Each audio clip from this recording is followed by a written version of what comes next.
திருச்சிற்றம்பலம். ஸ்ரீ பரஞ்சோதி முனிவர் அருளிய திருவிளையாடல் புராணம் பாகம் 231. கூடல் காண்டம். பன்றிக்குட்டிக்கு முலை கொடுத்த படலம். ஸ்ரீ பரஞ்சோதி முனிவர் அருளிய திருவிளையாடல் புராணத்தில் இசைவாது வென்ற படலத்திற்கு அடுத்தபடியாக 45வது படலமாக பன்றிக்குட்டிக்கு முலை கொடுத்த படலம் அமைந்திருக்கின்றது. ஸ்ரீ பரஞ்சோதி முனிவர் 63 திருப்பாடல்களில் இப்படலத்தை நமக்கு விளக்கி அருளியிருக்கின்றார். எல்லாம் வல்ல மதுரையம்பதி ஸ்ரீ சொக்கநாத பெருமான் விஷத்தினை ஸ்ரீகண்டத்திலே வைத்து அருளிய பெருமானார். பார்க்கடலை கடைந்த போது எழுந்த விஷத்தை தாங்க முடியாமல் பிரம்மன் முதலிய தேவர்களெல்லாம் முறையிட, அவர்கள் மேல் கொண்ட கருணையினால் நஞ்சினை உண்டு அருளியவர். பிரம்மன் முதலான தேவர்களெல்லோரும் தங்களுக்காக இறைவனார் உண்டருளிய அந்த நஞ்சு, அது எம்பெருமான் தங்கள் மேல் கருணை கொண்டு காத்து நின்றதன் அடையாளமாக எம்பெருமான் தமது ஸ்ரீகண்டத்தில் அதனை தாங்கி அருள வேண்டும். எம்பெருமானின் திருக்கழுத்தை தரிசிக்கும் போதெல்லாம் தேவர்கள் தங்களுக்கு நேர்ந்த துயரத்தையும் அத்துயரத்திலிருந்து காப்பாற்றிய முழுமுதல் கடவுள் சிவபெருமானே என்பதையும் நினைவூட்டும் விதமாக எம்பெருமான் அதனை என்றும் தரித்து திருக்காட்சி கொடுக்க வேண்டும் என்ற வேண்டுகோளுக்கிணங்க நஞ்சினை தமது ஸ்ரீகண்டத்திலே வைத்து அருளியவர் எம்பெருமான். அப்படி தேவர்களெல்லாம் முறையோ என்று குறை இறக்க, கடலில் தோன்றிய விஷத்தை உண்டு அதற்கு சாட்சியாக இரு என்று அந்த விஷத்தை ஸ்ரீகண்டத்தில் வைத்தருளிய சிவபெருமானார், சிவபுரத்தை உடைய பெருமானார், தம்மிடத்தில் எப்போதும் மெய் அன்பினை வைத்திருந்த பானபத்திரனாரின் மனைவியாருக்கு ஈழத்திலிருந்து வந்த பாடினியை வெல்வதற்குரிய திருவருளை வைத்தார். அந்த விளையாடலை யாம் உங்களுக்கு கூறினோம் என்று கூறியருளிய ஸ்ரீ அகஸ்திய மாமுனிவர், இனி எம்பெருமான் சிவ பரம்பொருள் பன்றிக்குட்டிகளுக்கு தாயாய் வந்து முலை கொடுத்து பால் கொடுத்து பாலித்த திருவிளையாடலை இனி எடுத்து கூறுவாம் என்று ஸ்ரீ அகஸ்தியமா முனிவர் இந்த திருவிளையாடலை விளக்கியருள ஆரம்பிக்கின்றார். திரு ஆலவாய் திருக்கோயில் சிவபுரத்தை உடைய எம்பெருமானார் அந்த சிவ பரம்பொருள் எழுந்தருளி இருக்கின்ற திரு ஆலவாய் திருக்கோயில், அத்திரு ஆலவாய் திருக்கோயில் அமைந்திருக்கின்ற நகரம் மதுரை. அம்மதுரையை வளம் கொழிக்கச் செய்வது வைகை நதி. காடுகளிலும் மலைகளிலும் இருந்து எடுத்து வரும் பல்வேறு வகைப்பட்ட முத்துக்களை மதுரை திருநகரத்தின் வீதிகளிலே குவித்து திரையாக கொடுத்து சமர்ப்பிக்கின்ற வைகை நதி. இந்த வைகை நதியின் தெற்கே இருப்பது குரு இருந்த துறை என்கின்ற ஒரு தலம். இது மதுரைக்கு மேற்கே இருக்கின்ற தலம். தற்பொழுது குருவித்துறை என்று வழங்கப்படுகின்றது. அழகான வைகை நதியின் கரையிலே அமைந்திருக்கின்ற அற்புத திருத்தலம். மதுரைக்கு மேற்கே சோழவந்தானுக்கு அருகிலே இருக்கக்கூடிய திருத்தலம். தற்பொழுது சிறு கிராமமாக இருக்கக்கூடிய ஊர் அந்த காலத்திலே மிகப்பெரிய நகரமாக விளங்கியது. குரு இருந்த துறை என்பது இதனுடைய பெயர் என்று பார்த்தோம். இது ஒரு காரண பெயர். பஞ்ச தருக்களின் தலைவனாகிய இந்திரன் முதலான தேவர்களுக்கெல்லாம் குருவாகிய பிரகஸ்பதி இந்த திருத்தலத்திற்கு வந்து சிவபெருமானை நோக்கி தவம் செய்ததால் குரு தவம் இருந்த துறை, குரு இருந்த துறை என்று பெயர் வந்தது. அது தற்பொழுது மருவி குருவித்துறை என்று அழைக்கப்படுகின்றது. குருநாதன் என்று திருநாமம் கொண்டு குற்றமில்லாத வரங்களையெல்லாம் எல்லோருக்கும் நல்கி ரிஷப வாகனத்திலே வந்தருளுகின்ற சிவபெருமான் இத்தலத்திலே சித்திரரதன் என்னும் கந்தர்வனுடன் மகாவிஷ்ணு வணங்கி இருக்க எழுந்தருளி சிவபெருமான் அருள் பாலித்துக் கொண்டிருக்கும் தலம். எனவே இத்தலத்தில் தேவகுருவான பிரகஸ்பதி, சித்திரரதன் என்ற கந்தர்வன் மற்றும் மகாவிஷ்ணு ஆகியோர் சிவபெருமானை வணங்கி பெரும் பேறு அடைந்த திருத்தலம், சிறந்த ஊர். இந்த ஊரில் சுகலன் என்று பெயர் கொண்ட ஒரு வேளாளன், அவன் மனைவி சுகலை என்பவளோடு வசித்து வருகின்றான். நிறைய விவசாய நிலங்கள் இவர்களுக்கு சொந்தமாக இருந்து வேளாண் தொழிலை செய்து வருகின்றார்கள். மிகுந்த செல்வம் மிக்கவர்கள். சுகலனுக்கும் சுகலைக்கும் 12 பிள்ளைகள் பிறந்தார்கள். இவர்கள் ஏற்கனவே செல்வப் பெருக்கு அதிகமாக உடையவர்கள். எனவே அந்த செல்வப் பெருக்கு காரணமாக தங்கள் குழந்தைகளுக்கு கல்வி கற்றுக் கொடுக்க மறந்தனர். அல்லது கல்வி தேவையில்லை, நம்மிடம் இருக்கின்ற பெரும் செல்வமே போதும் என்று நினைத்து கல்வி கற்றுக் கொடுக்காமல் இருந்துவிட்டனர். அது மட்டுமல்ல, பிள்ளைகள் வளரும்போது அவர்கள் குற்றங்கள் செய்தால் பிள்ளைகளுக்கு தகுந்த தண்டனை கொடுத்து அந்த குற்றங்களையெல்லாம் இனிமேலும் அந்த குழந்தைகள் செய்யாதபடி வளர்த்து வர வேண்டும். அதுவே ஒரு நல்ல பெற்றோர்களுக்கு அழகு.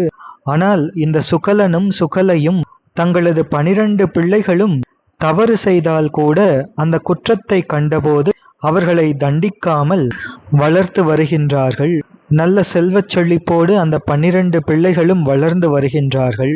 பெரும் பொருட்செல்வம் எங்களுக்கு இருக்கின்றது, அதே போன்று 12 பிள்ளைகள் என்று மக்கட்செல்வமும் இருக்கின்றது என்று இருமாந்து இருக்கின்றனர் சுகலனும் சுகலையும். இப்படி இருந்து வரும் நேரத்திலே ஒரு சமயம் சுகலனும் சுகலையும் இறந்து விடுகின்றார்கள். எனவே பெற்றோர்கள் இல்லாத அந்த 12 பிள்ளைகளும் தங்கள் நோக்கம்படி வாழ்ந்து வருகின்றார்கள். கொடுந்தொழிலை உடையவர்களாக வளர்ந்து வருகின்றார்கள். அந்த 12 ஆண் பிள்ளைகளும் வேடர்களோடு சேர்ந்து வேடர்களுக்குரிய தொழிலை செய்ய ஆரம்பித்தார்கள். வெப்பம் மிகுந்த காட்டில் வந்து கொடுந்தொழிலாகிய வேட்டை தொழிலை செய்கின்றார்கள் இந்த 12 பிள்ளைகளும். வேட்டை தொழில் என்பது அரசர்களுக்கு மட்டுமே உரியது.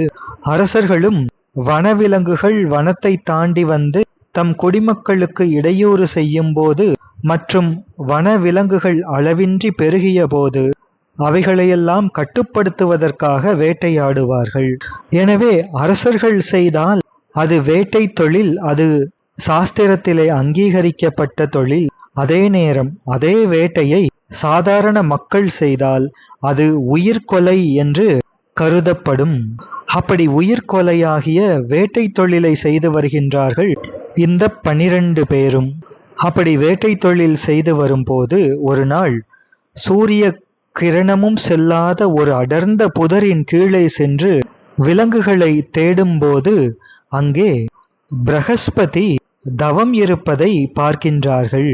பிரகஸ்பதியானவர் 5 புலன்களையும் வென்று தவம் செய்து கொண்டிருக்கின்றார். அதனை பார்க்கின்றார்கள் இந்த 12 பேரும்.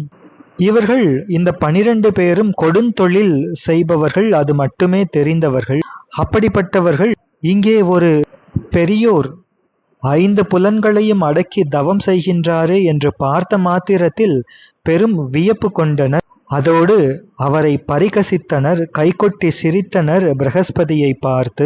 அது மட்டுமல்ல, கல்லையும் பருக்கை கற்களையும் பொறுக்கி பிரகஸ்பதியின் மேனியிலே எறிந்தார்கள். பொய்மை ஒளிந்து தவம் செய்கின்ற பிரகஸ்பதியின் மேனியிலே படும்படி கற்களையும் இன்னும் கடினமான பொருட்களையும் எறிந்தார்கள். வினையை ஒழிக்கும் உத்தம நெறியில் செல்கின்ற அந்த பிரகஸ்பதி தம்முடைய தவத்துக்கு இடையூறு செய்பவர்கள் யார் என்று கண் விழித்து பார்த்தார். இந்த 12 பேரும் வஞ்சம் பூண்டு கொடுந்தொழிலை செய்கின்றார்கள் என்று இந்த 12 பேரையும் கோபித்து பார்த்தார் பிரகஸ்பதி. இந்த 12 ஆண் பிள்ளைகளுக்கும் சாபம் கொடுக்கின்றார். பெரியவர்களை கண்டபோது அவர்களை பணிந்து வணங்க வேண்டும். அவ்வாறு செய்வதை விட்டுவிட்டு வேட்டை தொழிலிலே செய்கின்ற நீங்கள் கொடும் பாவம் செய்கின்றீர்கள். உண்மையில் வேளாள குலத்தைச் சேர்ந்த நீங்கள் நிலத்தை உழுது விவசாயம் செய்கின்ற அந்த தொழிலை செய்ய வேண்டும். அப்படி செய்யாமல் அதனையும் கைவிட்டுவிட்டு பெரியோர்களை கண்டபோது வணங்குவதையும் விட்டுவிட்டு வேட்டை தொழிலை செய்கின்றீர்களே. எனவே நீங்கள் நிலத்தை உழுது தொழில் செய்கின்ற குலத்தில் பிறந்த காரணத்தினால், இந்த தவத்திற்கு இடையூறு செய்த காரணத்தினால், அதோடு வேட்டை தொழிலையும் செய்த காரணத்தினால் நீங்கள் 12 பேரும் ஒரு பன்றியின் கர்ப்பத்தை அடைந்து பன்றிக் குட்டிகளாக, நெருப்பை போன்று கோபத்தை உடைய பன்றிக் குட்டிகளாக பிறப்பீர்கள். அது மட்டுமல்லாமல் பன்றிக்குட்டிகளாய் நீங்கள் பிறந்தபோதே உங்கள் தாய் தந்தையை இழந்து துன்பப்படுங்கள் என்று கடும் சாபம் கொடுத்தார் பிரகஸ்பதி. பாவமே உருவெடுத்த அந்த 12 மைந்தர்களும் பயந்தார்கள், அச்சம் கொண்டார்கள். தாங்கள் செய்த பாவத்திற்கு வருந்தினார்கள், பிரகஸ்பதியை வணங்கினார்கள். பிரகஸ்பதி கொடுத்த சாபத்தை ஏற்றுக்கொண்டார்கள். அதோடு பிரகஸ்பதியிடம் கேட்கின்றார்கள், எப்பொழுது இந்த சாபம் எங்களை விட்டு ஒழியும் என்று பிரகஸ்பதியிடம் வேண்டி விண்ணப்பித்து நிற்கின்றார்கள். தாங்கள் செய்த செய்கையை நினைத்து வருந்தி நிற்கின்ற அவர்களை பார்த்து பிரகஸ்பதி உடனே கருணை கொண்டார். இந்த 12 பேர்களும் தாங்கள் செய்கின்ற செயல் அதனால் வரும் கெடுதி இன்னது என்று அந்த உணர்வு இல்லாமல் இவ்வளவு காலமும் செய்தார்கள். எனவே அதற்கெல்லாம் தற்பொழுது அஞ்சினார்கள். தங்கள் செய்த பாவம் இது என்றும் அதற்கு தண்டனை இது என்றும் உணர்ந்தவுடன் அதற்கு அஞ்சினார்கள். இது அவர்கள் அறியாமையினால் செய்த பாவங்கள், அதனையும் தற்பொழுது உணர்ந்து விட்டார்கள். எனவே தவத்தில் சிறந்த பிரகஸ்பதியானவர் இவர்களெல்லாம் தாங்கள் செய்த பாவத்தை உணர்ந்ததனால் பிரகஸ்பதியானவர் தமக்கு வந்த கோபத்தையும் மாற்றிவிட்டு இவர்கள் மேல் கருணை கொண்டார். அது பெரியவர்களுக்கே உரிய தன்மை அல்லவா? குணம் என்னும் குன்று ஏறி நின்றார் வெகுளி கணமேயும் காத்தல் அரிது என்பது திருவள்ளுவ தேவநாயனார் அருளிய திருக்குறள். நீத்தார் பெருமையிலே வரக்கூடிய குறள். துறவு, மெய்வுணர்வு, அவாயின்மை முதலிய நற்குணங்கள் என்ற குன்றின் மேலே உச்சியிலே ஏறி நின்ற முனிவர்களது கோபம் என்பது கணம் அளவுதான் வரும், ஒரு க்ஷணம் அளவுதான் வரும். அப்படி ஒரு கணமே வந்தாலும் கூட அவர்கள் அந்த கோபத்தை உடனே தணித்து விடுவார்கள். ஏனென்றால் அவர்கள் மெய்யுணர்வு மிக்கவர்கள், உண்மை ஞானம் உடையவர்கள். அப்படிப்பட்ட பெரியவர்களிடம் ஒருவேளை கோபம் வந்தால் அவர்களிடம் இருக்கின்ற அந்த மெய் உணர்வே அந்த கோபத்தை தடுத்துவிடும், அழித்துவிடும். அது மட்டுமல்ல, இப்படிப்பட்ட பெரியவர்கள் நிறைமொழி மாந்தர்கள். இவர்களின் வாக்கு என்பது மந்திரமாகவே அமைந்துவிடும். எனவேதான் சாபமும் கொடுத்து அதற்குரிய தீர்வையும் உடனே கொடுப்பார்கள் பெரியார்கள். அதற்கு தவத்தில் சிறந்த பிரகஸ்பதி இங்கே நமக்கு எடுத்துக்காட்டாக இருக்கின்றார். இந்த 12 பேர்களின் மேல் கொண்ட கோபத்தை தணித்த பிரகஸ்பதியானவர் அவர்களெல்லாம் வேண்டுகின்றார்களே என்று இந்த சாபம் எங்களை விட்டு நீங்கும் என்று. அதற்கு உடனே அந்த பிரகஸ்பதி பதில் கூறுகின்றார், என்னை ஆளாக உடைய நான்மாட கூடலிலே எழுந்தருளிய அந்த சோமசுந்தர கடவுளே உங்களுக்கு தாயாக வந்து உங்களுக்கெல்லாம் பால் கொடுத்து காத்து உங்களை வளர்த்து சில நாட்களுக்கு பின் உங்களையெல்லாம் பாண்டிய மன்னனுக்கு மந்திரிகளாகவும் ஆக்கி பின்பு சிவகதியும் தந்தருளுவார். உமா பிராட்டியாரை ஒரு பாகத்திலே உடைய அந்த கடவுளே முதல்வன், அவரே உங்களுக்கு அருளுவார் என்று பிரகஸ்பதி அந்த 12 பேர்களிடமும் கூறி அருளினார். என்னை ஆளுடைய கூடல் ஏகநாயகனே, உங்கட்கு அன்னையாய் முலை தந்து ஆவி அளித்து மேல் அமைச்சராக்கி பின்னை ஆனந்த வீடு தரும் என பெண்ணோர் பாகன் தன்னை ஆதரித்தோன் சொன்னான் 12 தனையர்தாமும் என்று அழகான இந்த திருப்பாடல் அமைகின்றது. இனி பிரகஸ்பதியின் சாபம் காரணமாக இந்த 12 பேர்களும் குருவித்துறைக்கு வெளியே இருக்கின்ற அடர்ந்த காட்டிலே இருக்கின்ற பன்றிகளுக்கெல்லாம் அரசனாகவும் அரசியாகவும் இருக்கின்ற அந்த பன்றிகளுக்கு பன்றி குட்டிகளாக போய் பிறக்கின்றனர். குருவித்துறையின் குரு இருந்த துறையின் வெளியே இருக்கின்ற பலவகைப்பட்ட காட்டிலே வாழும் பன்றிகளுக்கெல்லாம் தலைமையாக அரச பன்றியாக வீரமிக்க ஒப்பில்லாத ஒரு ஆண் பன்றி இருந்தது. அந்த ஆண் பன்றிக்கு உயிர் துணையாக ஒரு பெண் பன்றி இருந்தது. இப்படி பன்றி கூட்டங்களுக்கெல்லாம் தலைமை பன்றியாக தலைவனாகவும் தலைவியாகவும் இருக்கின்ற அந்த ஆண் பன்றியின் மூலம் அந்த ஆண் பன்றியின் உயிர் துணையாகிய பெண் பன்றியின் கர்ப்பத்திலே இந்த 12 பேர்களும் சென்று சேர்ந்தார்கள். பின்னர் 12 பன்றிக்குட்டிகளாக ஆண் பன்றிக்குட்டிகளாக பிறந்தார்கள். பிரகஸ்பதியான அந்த உயர்ந்த முனிவர் கொடுத்த சாபம் அது எந்த ஒரு இடைவெளியும் இல்லாமல் உடனே அது நடந்தது. எந்த இடையீடும் இல்லாமல் அந்த க்ஷணமே இவ்வாறு இந்த 12 ஆண் பிள்ளைகளும் 12 பன்றிக்குட்டிகளாக ஆண் பன்றிக்குட்டிகளாக பிறந்தார்கள். தொடர்ந்து சிந்திப்போம். திருச்சிற்றம்பலம்.